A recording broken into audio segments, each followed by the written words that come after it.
Hey guys, I'm going to be setting up my 30-gallon freshwater fish tank.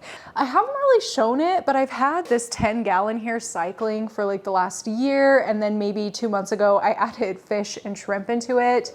I wasn't certain if I was even going to love having the fish tank, which is why it sat empty for so long. I just wanted to make sure that the maintenance was something I was like willing to take care of. But now that I know that I really like this process, I'm like, okay, I want to get a few more fish to go in a triple size bigger tank. I think I'm just gonna start by adding in a bag of this lava rock substrate. Well, actually, this is not a tutorial. This is just a do it with me kind of thing.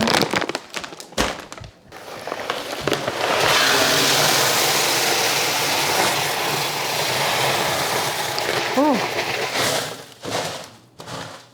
Okay, so I think my plan is I want this to be kind of higher up, and I'm gonna let it slope down. Down here, I'm gonna put some sand because I have some cory catfish that I have in like this soft kind of ball substrate like this. It's the AHA substrate in my 10-gallon. I'm gonna move them into this tank. I'd read that they like sand, but I didn't think it was like 100% necessary, and I'm realizing I want them to be very happy. So I'm gonna make this front section sandy and then maybe put some substrate back here. If it ends up mixing over time, like that's fine. I could always just top it in sand later on, but I think for right now that's gonna be my plan. So just gonna dump a whole bunch of this in.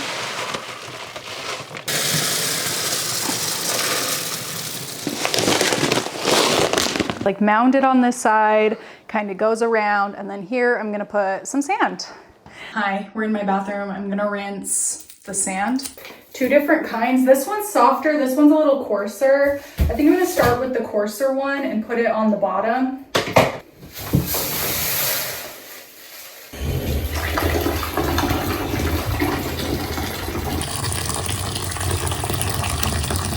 Okay, honestly, this sand seems pretty clean. The water's not cloudy or anything, so maybe I didn't even need to rinse this one.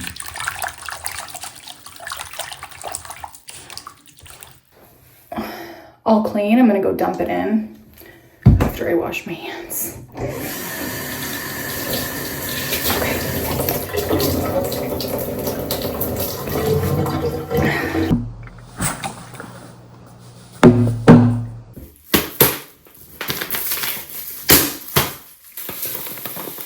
See, much more fine. Probably more fun to play in and sift around in. But a pain in the ass to clean, that's for sure.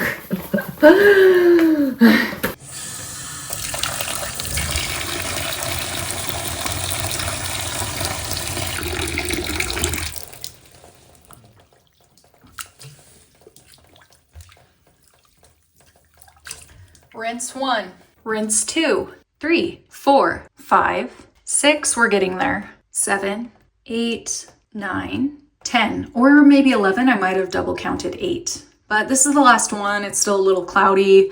We're gonna roll with it. This other sand is much more fine, and I think my catfish will like it a lot more, but I had to rinse it like 10 times and it's still a little cloudy. I'm just gonna deal with a little bit of cloudiness for now. Oh no.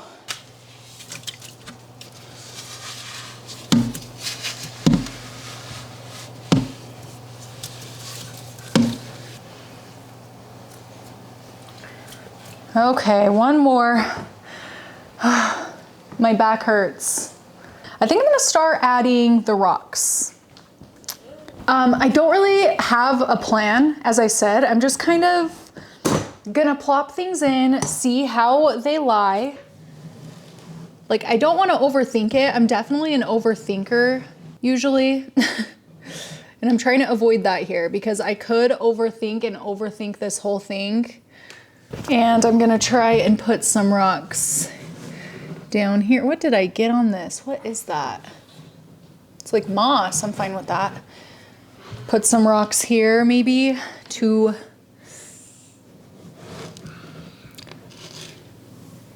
help hold things in place a little bit. Something I learned from the 10-gallon is I don't want things butted up too close to the glass. Otherwise I can't clean it, which is a problem. And I am trying to like create a little bit of a border to help hold some of the substrate back, some of this aqua soil back from the sand. But I don't want it to look like too bordery, you know? So I think I'm gonna leave this rockless. Pop this guy here. Maybe this guy here. How's that? I'm fine with it. I actually think I'm gonna take a rock out of this tank and pop it in here. This rock here. Thank you. Oh wait, this one's mine.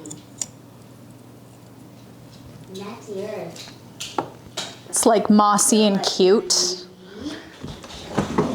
I just feel like it needs one more.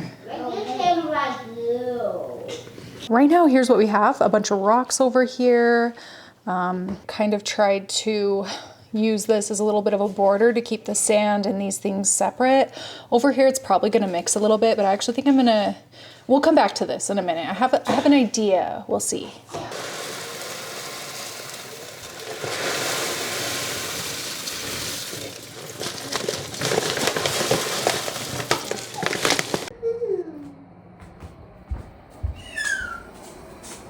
Sticks boiling. I have a few pieces of wood. There's one more. I'm gonna try and find good positions for all of these. Yeah, like I said, I really do not know what I'm doing.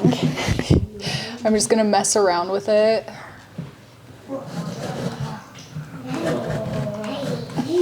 Maybe I should have had a bit more of an idea in mind before I started doing this. What if I just set it like that? And then maybe I could like put this up here. What do we think? Yeah. Oh yeah, baby. I've also got this guy. Maybe I could. Another thing I'm gonna do that I don't know if it's okay is I'm gonna take this piece of wood. The shrimp love this, what's this called? Choyo wood, I think is what it's called. Anyway, I'm gonna take out this piece of driftwood and put it into the tank to hopefully cycle it faster. I believe that is how it works. And then I'm just gonna keep this cactus bone is what it is in here because my shrimp really love it and I think it looks equally nice. So yeah, this piece of wood in here. What? We got some mail? Yes. Cool. How do we feel? Is it weird? A little. A little. There are a couple things bothering me in here right now. Right here is bothering me a little bit. I do really like this piece of wood in here, but maybe I just need to situate this a little bit differently. So while I'm putting stuff in here, what I'm kind of thinking of is like, where are my fish going to be able to hide? I want to give them a lot of really good hiding spots, little places to tuck on in. Oh, that's cool. I like that. Okay, I like that. Okay, I've popped a light up there and I wish I would have done that from the beginning. Now you can see much, much better what I have going on, what I'm working with here. I think I like how it is right now. I've said it 5 times, but I'll definitely be maneuvering things, adjusting things, and like, I don't know. Yeah, I'll definitely be moving things around. So for right now, this is what I have to work with. This is what I'm rolling with. I'm gonna move forward and start putting in plants now. Okay, so in the 10-gallon, I have a whole bunch of Syngonium white butterfly. If you've been on my channel for a while, yes, this is my grandma's Syngonium. So I'm gonna take out some of this. I'm gonna move half of this into the new tank because I like how rooty it is. Okay, I'm just gonna set it there for now. And maybe this one, whatever I can get undone, I'll move. And then maybe one more. Hope my fishies are doing okay in there. Definitely gonna have to do a water change after this. Anyway, I'm gonna move these in. Yeah. Now I'm gonna do a little bit of a like mid-ground plant, which I'm not sure what it's called. No idea what it's called actually. It's this stuff, it's like grassy. And I'm just gonna separate the individual little crowns. I'm gonna pinch them so that they split up and kind of start to fill in this hillside here because I want the plants, the roots, to help hold in the substrate. So, and like prevent rock slides, hopefully, ideally. So I'm just gonna pop them in wherever I'm like, okay, we may end up with some rock slides here, because the root systems, as they grow, will help hold everything in place. That's why in the real world, it is important that we have native plants, you know, growing out there, and trees and stuff on slopey land, because the roots are what prevent landslides. Not in the sand, like in between, to help hopefully hold everything in place. Here, where there's no like barrier between the two substrates, should help keep them a little bit separate. Like, I'm sure things are gonna mix and not look quite the way I want them to, but hey, just doing my best, okay? I got this plant to help fill in. I need to clean off the gel real quick. This is the name.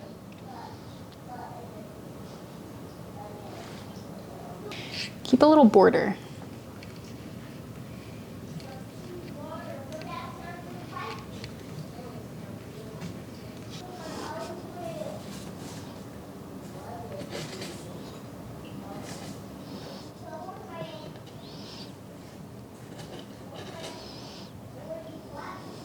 Now I'm gonna pop in my filter. All right, gonna pop this on the back here. Oh no, does it not fit? Fuck. Oh, there we go, we're good. I'm gonna stick the heater in.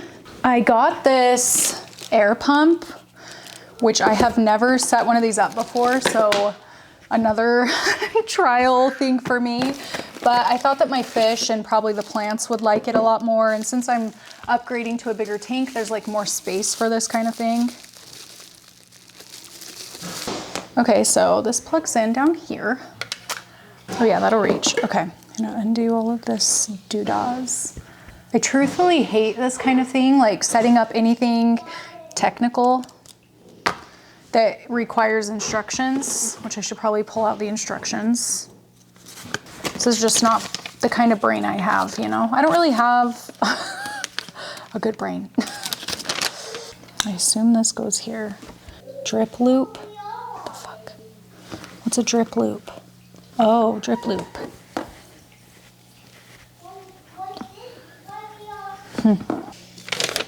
I wish there were more pictures. What the hell? I don't even know what any of this stuff is. Okay, these are the stones. These go on one end of these pumps, for sure. For sure. That is the only thing I'm sure of. What is this for? Does this go on here? Probably, huh? Let's see. To check the valve, cut the airline tubing to connect one piece of the inlet and then shut another piece with the... I don't get it. Where's the pictures? Am I stupid? What is this for? Now to fill it up. Okay, all of the sand is underwater. I'll be back in 3 business days once this is filled.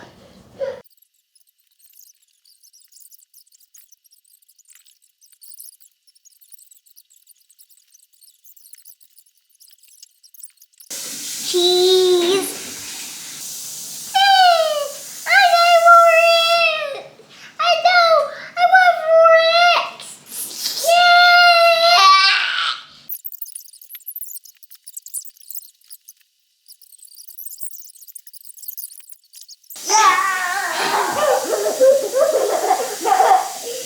I'm the dog. I see the base.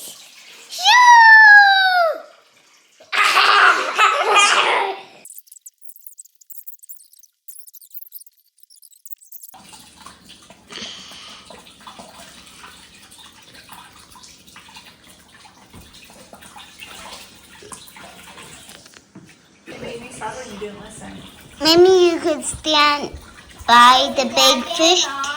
You could stand by the big fish tank, and I will take a video of you too. Is it okay with that, Mom? Yes. Hear that, right? You can do that. Howdy, howdy. Oh, I have the big yaw. Hi there.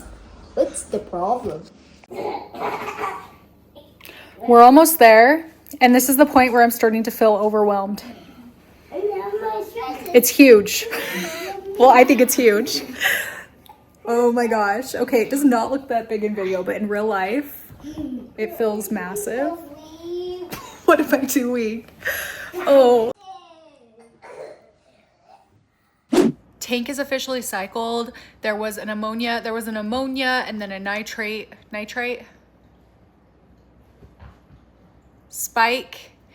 And after a few days, the numbers went back to 0, and the nitrites, whatever the good bacteria that is okay to have a little bit of, between 5 to 10 ppm. So the tank is cycled. I have by now added most of my fish out of this 10-gallon into the 30-gallon. Now it's just like the fun part, which is stocking this big thing. I'm not gonna go too crazy with it. I think I'm just going to add more of the fish I already have so that they can have their little groups or whatever.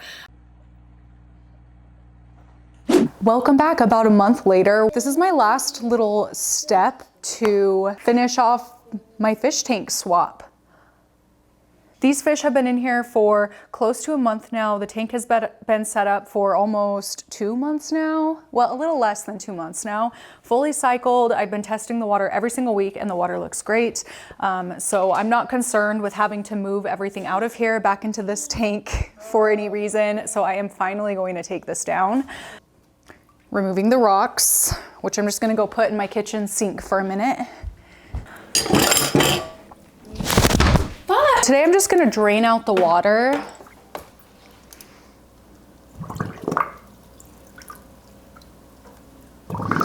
And the poop.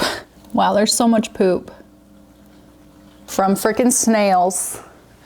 The thing is, I just realized I'm actually not going to be able to take this full tank down yet because the light that I'm using on the 30-gallon is actually attached to the rim of this one because it's not thick enough to attach to the rim of that one. So I need to get a light that works there before I can take this down.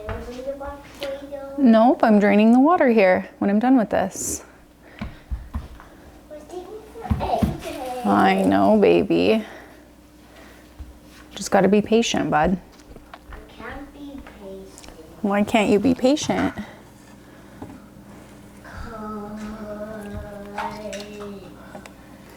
Okay, I'm gonna leave that siphoning here.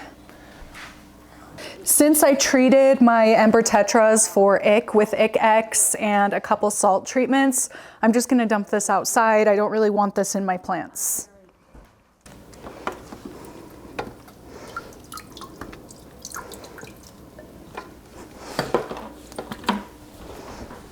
Mom, can I help you? Why always the water ones right now? Because we're taking this tank down, because we got the bigger tank. Uh-oh. Oh, the water's raining. Yep, we're almost to the bottom, huh? Okay, that's as much water as we can get out.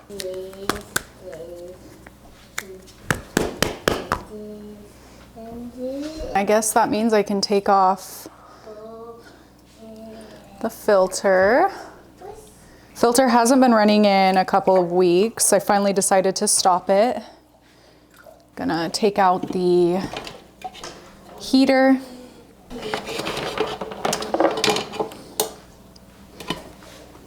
And this, I already took the media out of this and moved it into there. When again, I moved those Ember Tetras into that tank.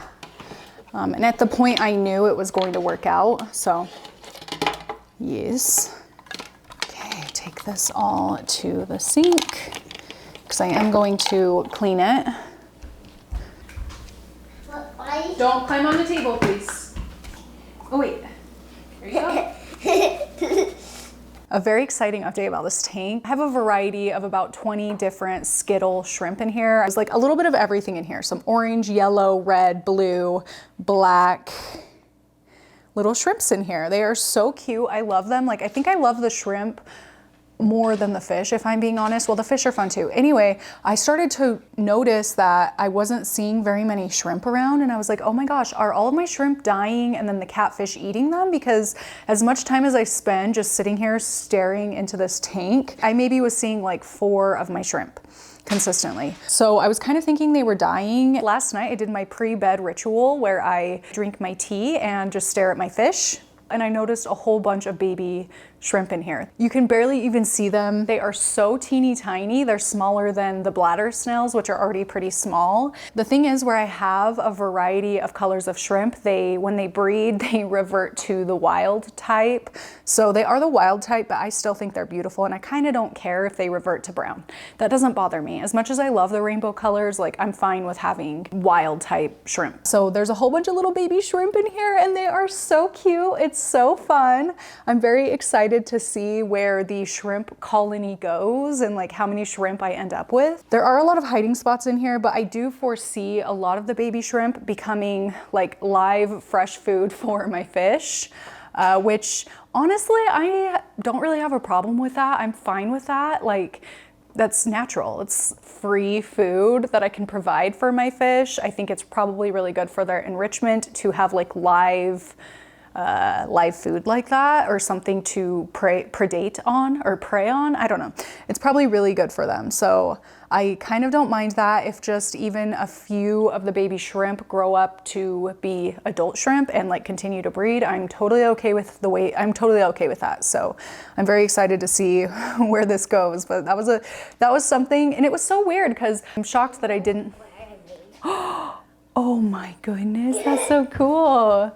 I'm so shocked that I didn't see any buried shrimp, which is when they have really bright yellow eggs. Supposedly you can see the bright yellow eggs like hanging off of the female shrimp, but I never saw any of that. So I don't know, they must have been really good at hiding. It makes me, like, I wish I could have seen them, but it makes me glad to know that there's like enough hiding spots in here that, you know, the shrimp can like disappear for a week or two, and like I won't see them once. So that's good. Like, both for the shrimp and the fish, they need a lot of hiding spots to feel comfortable to like breed and stuff. So also my celestial pearl danios, I've noticed them mating over here over this Java moss. Look, he's trying to woo her. Yeah, those are healthy celestial pearl danios.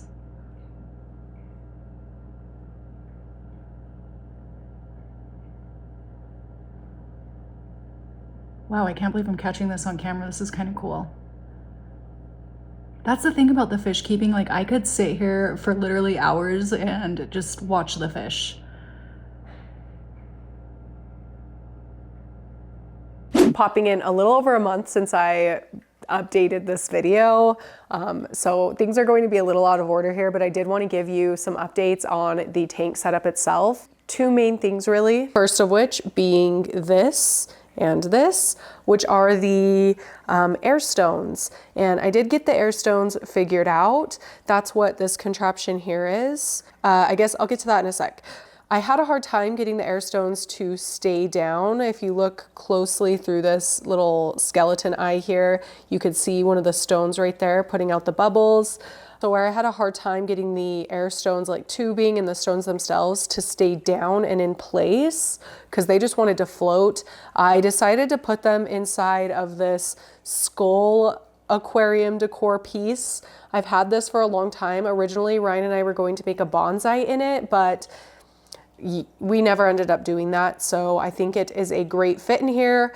And yeah, that's like, you can see the tubing going up through here, it comes down, and it comes to this little machine, which is where I can turn up or down the bubbles. So I'm going to turn it all the way up.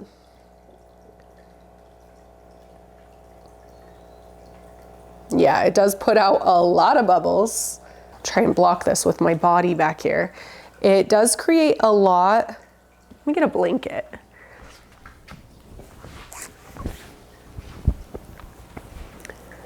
definitely creates a lot of surface agitation and puts a lot of oxygen through the water. I think the plant roots there love it. The Syngonium white butterfly roots seem to love it. They're growing like crazy, and yeah, it just breaks up the surface tension, so I'm not getting any weird like filmy buildup, which I have seen in a lot of Reddit forums about how to get rid of. So yeah, I do try to turn this up for a little bit every time each day. I'm gonna go ahead and turn it off, drop this blanket here.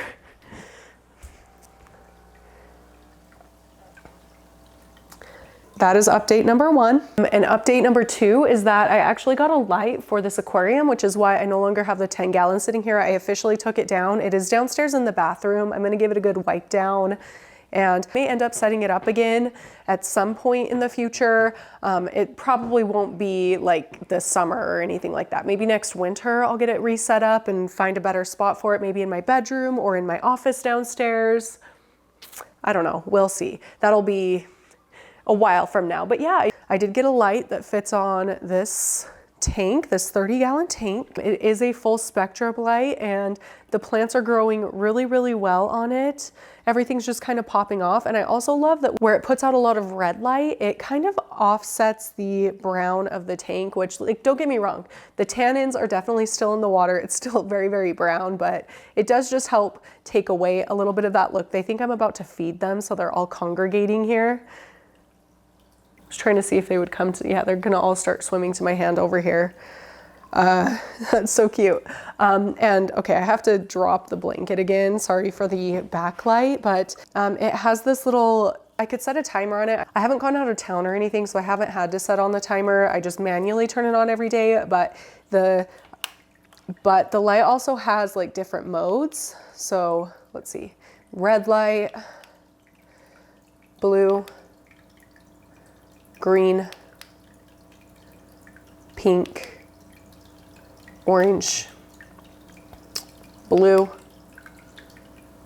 red, and then the full spectrum, all of them. You can also like dim it, I guess. So I will go through here and dim it throughout the day just so I don't end up with like big amounts of algae growth. I do leave this on for probably like 12 to 14 hours a day, which is maybe more than I need to, or more than I probably should, but I really like the way it makes the tank look, and I can just see everything more clearly.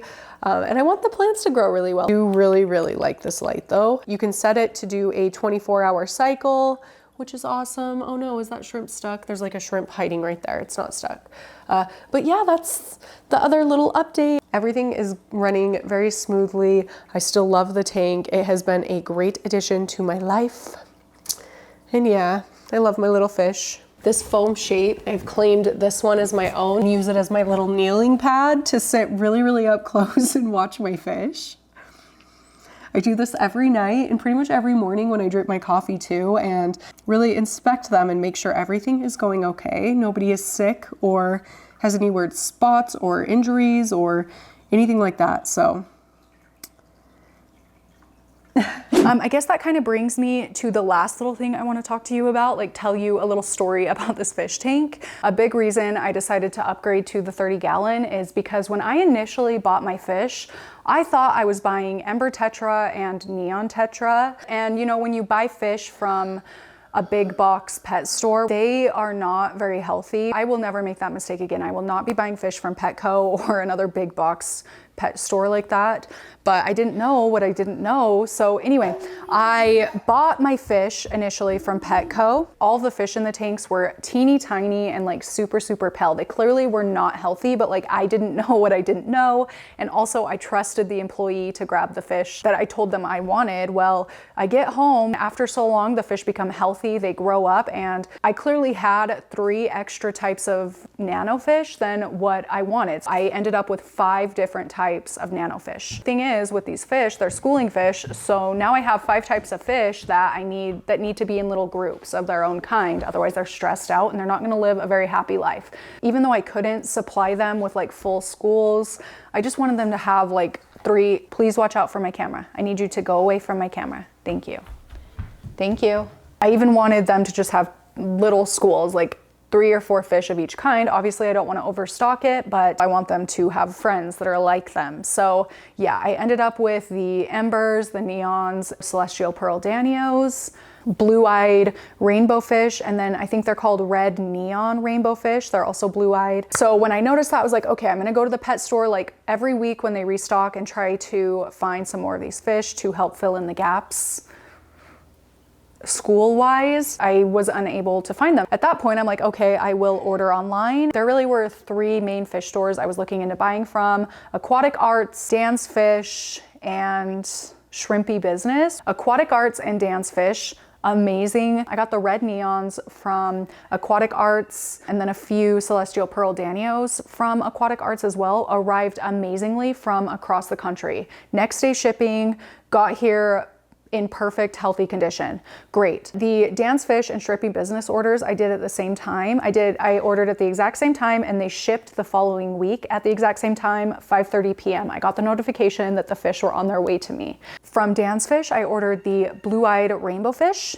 From Shrimpy Business, I ordered some Celestial Pearl Danios and also some shrimp, shipped at 5:30 p.m. and I got the notification that they were delivered to my door at 8:30 a.m. Each of those orders got here super, super fast. When I unboxed the Shrimpy Business fish, 4 of the Danios were dead. One of them was like barely clinging to life. You could barely tell what kind of fish it was. It was so emaciated and pale and discolored and just like super pathetic looking. It could like barely swim. We will get to that fish in a little bit, but on the flip side, Dan's Fish was like the opposite experience. Those fish were so freaking healthy. You could tell they really, really cared for those fish and brought the fish up to like standard. Healthy, they were well fed, super vibrant, even though they had just gone through a full night of shipping. The Shrimpy Business fish, these fish, you could tell they just like bought them from somewhere in bulk and then shipped them out to me. Like I don't think they did anything to bring them up to any type of standard or try to get them healthy before putting them through this extra shipping stress, which I think contributed to the mass death, which I do feel really, really bad about that. I wish, like, if I could go back, I wouldn't order from them. Definitely loved my experience with Dan's Fish and Aquatic Arts. Amazing, healthy, perfect fish. They clearly very much care about their animals. Shrimpy Business, I'm convinced no. Like, in fact, I think they should not be in business. There is no way they cared about those fish. 100% about profits, not about the fish well-being. They should shut down. Anyway, don't order from Shrimpy Business. So back to that Celestial Pearl Danio that was still clinging to life. I treated him for about a week with Maricin every day and then Paracleanse every other day. When I was done with those treatments, he was already kind of looking much better, but then I decided to do a couple of days of aquarium salt treatment, and then I let him like rest for about a week in there before moving him back into this tank. I'm gonna put a before photo and an after photo of this little fish whom me and my Instagram followers have named Dan after Dan's Fish because we stan Dan's Fish. Dan's fish are healthy fish. Yeah, it's just such a stark difference. Like, you couldn't even tell in this one what kind of a fish this is, but clearly come a long way. Even from this photo, he has plumped up a little bit. I guess I'll throw a third photo up right here. Come such a long way, getting his color back, looking a lot healthier, a lot more plump. I'm excited to see in a month from now how much even better this fish looks. Honestly, I'm very proud of this comeback. I panicked so hard when I saw how sick he was. Was sitting in a bag with 4 other dead fish for who knows how long. I'm happy that he's healthy. I think he's healthy and thriving, and yeah. The moral of that story is don't order from Shrimpy Business. Okay, and also elephant in the room, I will address. I promise you the tank water parameters in this tank are perfect. I test them weekly, sometimes twice a week if I don't do a water change that week. They are perfect, I promise you. But when people come to my house, they like look at the brown water and they're like, oh my gosh, why is the water so dirty? I promise the water isn't dirty. It's tannins, which it's basically like tea water because I put almond leaves in there. It's really good for the fish, and the shrimp like to eat the biofilm that grows on the almond leaves. And also if you put like wood in there, which I do have 5 pieces of wood in there, that also leaches tannins into the water. So that's why the water is brown. Over time, the longer that wood sits in there, it will clear up, but that's probably not going to be for a very long time. So even though the water looks brown, it's good for the fish, I promise. I do really, really love keeping fish. Ryan loves the fish. The kids love the fish. It has been such a fun addition to my planty household. You guys know I already love plants. I already love my like bug terrariums, and I love tinkering around with little things that need maintenance, and like this is just an addition to my maintenance routine to help keep it like lively and fun and exciting.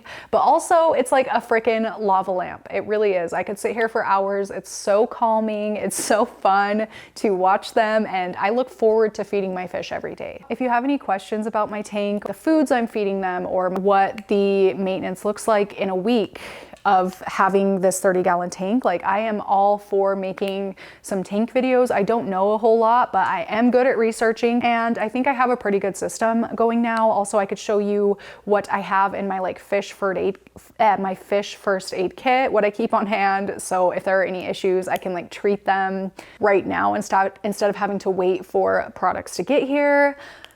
Yeah, if you have any questions, please feel free to leave a comment, and I look forward to seeing what you have to say. Honestly, I'm very afraid of the fish community. Even if you have suggestions for me or tips or tricks or whatever, or something I maybe did wrong, please, all I ask is that you just word it nicely. If I've done something wrong by my fish, like I will already feel like scum of the earth. I promise, and I will do what I need to do to provide them a good life. So, but I think they're pretty happy. Oh, I love when the little catfish, is it called shoaling or schooling? I don't know, but they swim together in a clump, and it is so freaking cute.